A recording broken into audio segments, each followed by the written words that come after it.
Hey, welcome to our first episode of Hollywood Breaks. It's fun to be here. Keith and I are happy to be with you today, and we just want to share some insights of we're experiencing as we do our pitches. There's a lot of things that we're capturing along the way, and we honestly just need somewhere to put it. So I'm Tim Thompson. I'm the Chief Revolution Thinker at RevThink, and this is my best friend, Keith, and business partner Keith on my pitching. Keith, introduce yourself and tell us, something that you've kind of dealt with this week that you know for sure is blowing your mind when it comes to our industry. Yeah, sure.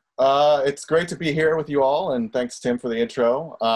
It is very interesting, having spent quite a few years in the business itself, that this week was had such a huge shift. And what I mean by that is we had the unfortunate death of Olivia de Havilland, a sort of, I guess you could call her an icon in Hollywood history, not only from her role in Gone with the Wind, but also sort of in her very maverick kind of way of almost breaking up the old studio system. We were saying, like, isn't it ironic that like this is the week that she died and AMC does this? Yeah, exactly. I almost feel like AMC was holding back their announcement so that they couldn't be blamed for killing her from it was such a change. She's 104, it's only a matter of time. Yeah. But with her sort of paving the way, along with Jimmy Stewart, I believe, was also involved in sort of breaking up the old school studio system where a lot of the talent actually worked for the studios exclusively. You have this bombshell deal announced between AMC and Universal that basically limits the window from the traditional 3-month window now to 17 days, which is just huge in sort of the history and groundbreaking in terms of Hollywood. I mean, the running joke on Hollywood is we're still running a 1950s business model, and here we are in the 21st century. But I applaud Universal because they've always sort of been at the forefront of this. And obviously Jeff Shell, the now NBC Universal chairman, was previously the chairman of Universal, and was really sort of working to reinvent that model to the point where you could sort of build in some of the ancillary revenue streams that had sort of been shrinking over the course of the last few years. So it's really quite groundbreaking. Obviously, given the fact that not more than 2 months ago, Universal and AMC were sort of at loggerheads, were to the point where AMC was threatening never to release a Universal movie because Universal went out so early with Trolls World Tour, and sort of really broke the model early on in the pandemic when the theaters all shut down. So before we get into that, because I feel like we're going to about ready to kind of like share the secret, let's just set up the distribution dilemma that's been happening.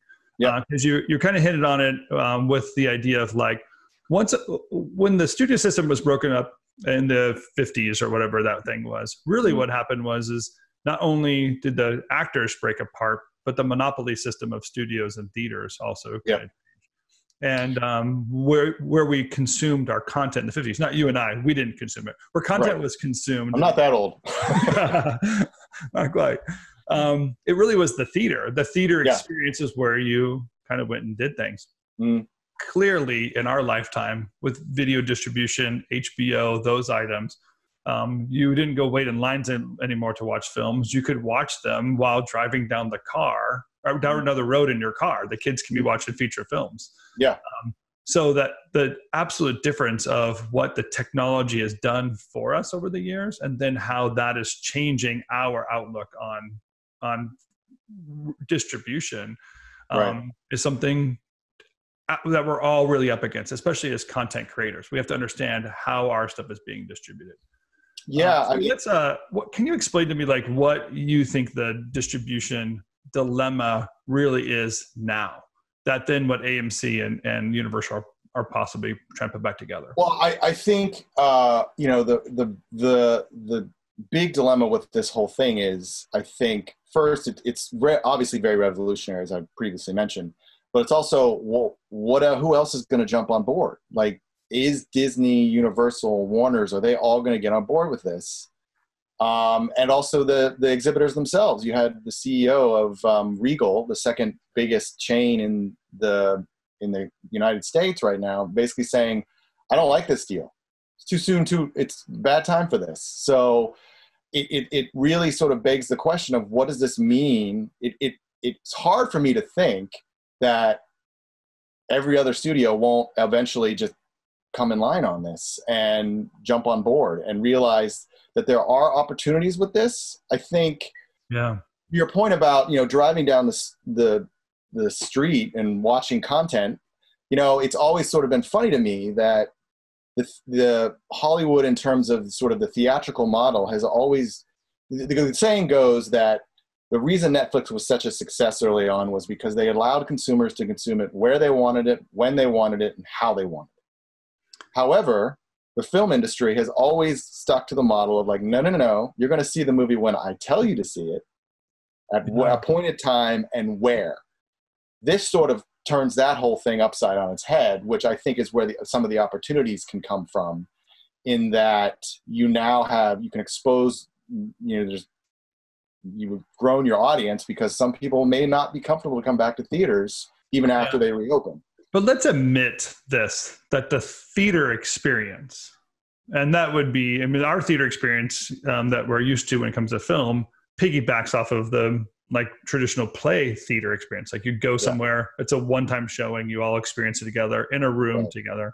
Yep. That theater going experience changing to some sort of distribution model where there isn't a finite time or an acute time that something's been disrupted. Yeah. There's a pop culture miss there, right? And I think a lot of our theatrical marketing is all about creating that pop culture moment. Mm-hmm. We've all experienced Marvel together. We stood in line to watch Star Wars for the 7th time. Yeah. The fact that now I can binge watch all the Bourne movies in 7 hours or something like that. Yeah. And my neighbor doesn't even know what it is or something, there's that disconnect that's happening within pop culture. The marketing and other things change. And that's part of the disruption. Yeah. These movies cost hundreds of millions of dollars to make. You need to know you're going to recoup your cash somehow. The marketing effort is very important in that process. And the disruption of distribution is really the understanding of where would my market be and will it win? But let's go with this as the idea, Trolls kind of has given us a different look at that, hasn't it? Mm-hmm. Yeah, it absolutely has. When they released that, that's the most recent Trolls.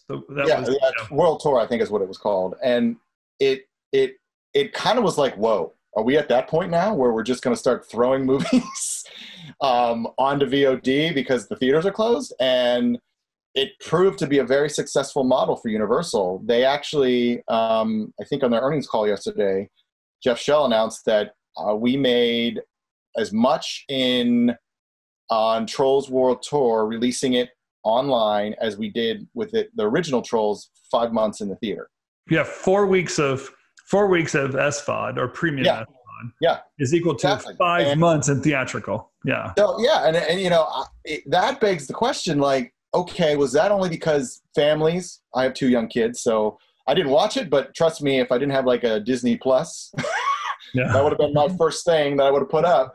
Is it because everyone was so starved for families particularly were starved for entertainment that they just rushed to it?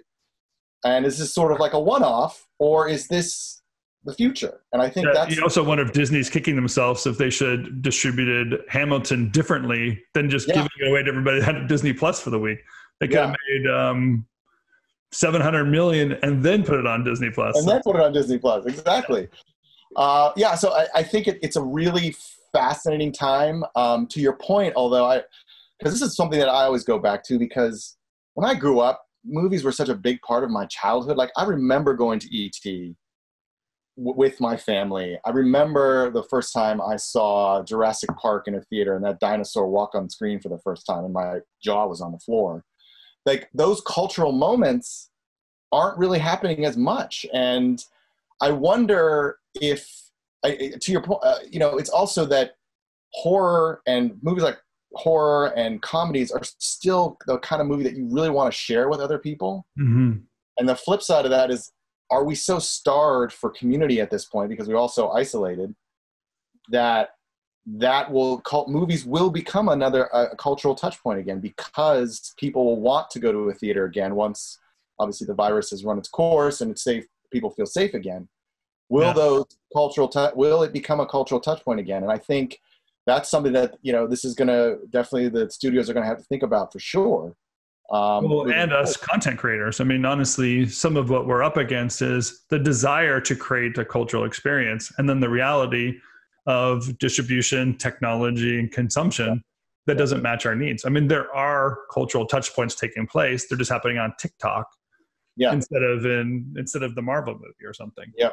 And and again, millions of followers. Yeah. And, it's interesting you brought up TikTok, because this week, they just announced a fund, like I think it was around $200 million or so, to provide to their creators to create content. And that's another thing that's going to be sort of an attention grabbing. And I think that's another avenue the studios have to be aware of, because, with the slowdown in production and the long lead time that you need when you're producing a film, or, the visual effects and the post process, all people can pick up their phones now. And now if they're getting, a couple 100,000 here or there to produce something, and that's a whole nother avenue that is going to be grabbing eyeballs. Yeah. And that's a topic for another time, because of the magnitude of consumption. Yeah. That production almost has to be live or instant, at least. Instant. What the rate that people are consuming it. Yeah. And the year and a half to make something in order to someone to watch it in 2 hours, the time matches on there. We'll have to find a catchphrase name for that and pin that one up for next week, because that earthquake in it of itself, that tidal wave of change, and the consumption rate is really killing things. Yeah. Hey, so you said, what did you call Tenet? The canary in the coal mine? Tenet. So a Tenet. But I cut you off before we started recording when you said it, because I actually wanted to leave it for this moment. And I'm curious, explain the Tenet canary in the coal mine thing that you're processing, because I think that is the indicator that we want people to start watching for and seeing how that pattern repeats itself. Yeah. So for those who don't know, so Tenet was originally slated, I think, to go out in March or April. And Tenet is a feature film directed by Christopher Nolan. It's his latest mystery that nobody really knows what it's about, but it looks really cool. Billboards are everywhere with dates on them. Yeah, billboards are everywhere. And interestingly enough, when the lockdowns happened, I believe Warner Brothers had gone through, I'd say, almost half, if not more, than their media spend. So, it's one of those challenges. Is like, okay, now we have to push the release, and they pushed it a few more times based on, surging cases and theaters closing and New York not opening, which obviously is a big market, in LA struggling as well. So now they've sort of pinpointed the end of August to release internationally in, I think, about 70 markets. And then domestically in the U.S. over Labor Day weekend. And I think, given the complexity of that kind of release pattern, that's pretty much where they're going to stay. And because to pull out of all that and change, pull it back again, that's a lot of time and money. Yeah. And I think the reason I use that phrase is because it's going to be interesting to see, are people going to be comfortable enough to go to the theater? Are there going to be enough theaters open domestically at that point? Will there be a wave breaking out in the Midwest? Or, what's people's comfort level? And the point of the challenge of this particular Nolan film is it doesn't really have any named stars that are going to get people to go see it. They're banking a lot on Christopher Nolan, his name, the way he really shoots in innovative ways and stories that are just really original. Yeah, great auteur for sure. Yeah. Yeah, so it's interesting because, what does this mean? Does this mean then if nobody goes and it's a major disappointment for Warner's, does that mean 2020 is a complete wash? And well, if I don't know what they're doing with the rest of their marketing budget, but if they're going to spend the remainder of it and then realize that's a cutoff point, I'm kind of curious if they're thinking that it doesn't have to necessarily be a total failure. Something like Stranger Things is a pop culture phenomenon with no real name actors besides Winona Ryder, right? Because she was a blockbuster. I'm just kidding. But we all registered that suspicion or the suspense based plot line, and within our homes, and it worked. Yeah. So maybe they just realized, like, well, you know what, we're gonna have to move on. It's more like Top Gun is the one to me of like, will we even care about Top Gun? Because I think I saw the film. Come on, Tim, you're going to care.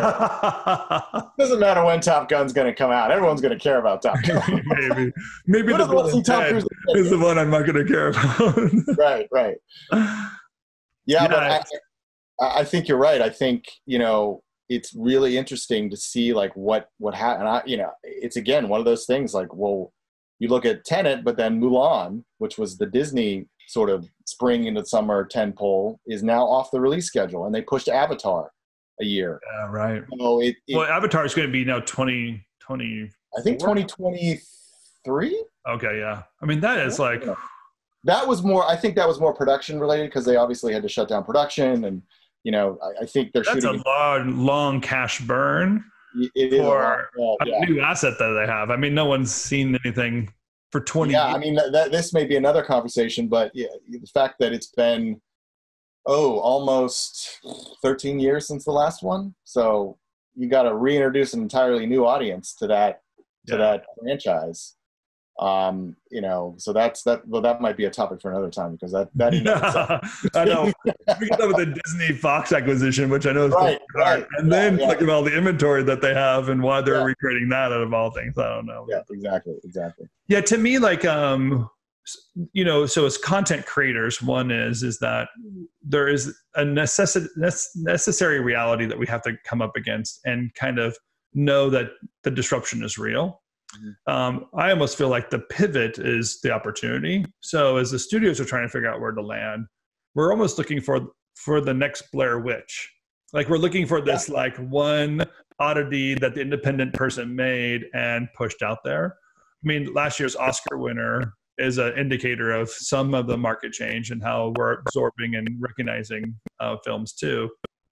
Because a film from Korea, foreign language film from Korea winning Best Picture is not a traditional model that we'd all kind of bank on. Not at all. Yeah.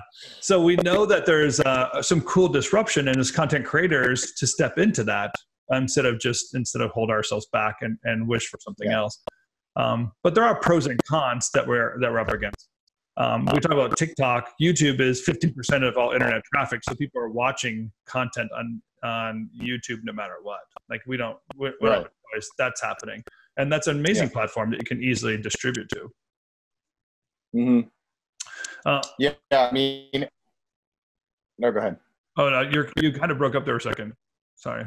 Oh, sorry. I was just going to say that, I mean, it's always interesting to me because there's always conversations about, is this the end of the business, the Hollywood model, and will theaters die? And we've had this conversation endlessly since the time of TV and radio and VCR and DVD. So I think the disruption is a good thing in a lot of ways. I feel that, to your point about this being an opportunity for content creators, I think it's great. I think it's good because the fact that the studios now have a revenue stream, are they going to be a little bit more willing to go for more original stories versus just the big blow 'em up blockbusters that you hear people complain that Hollywood doesn't do anything original anymore?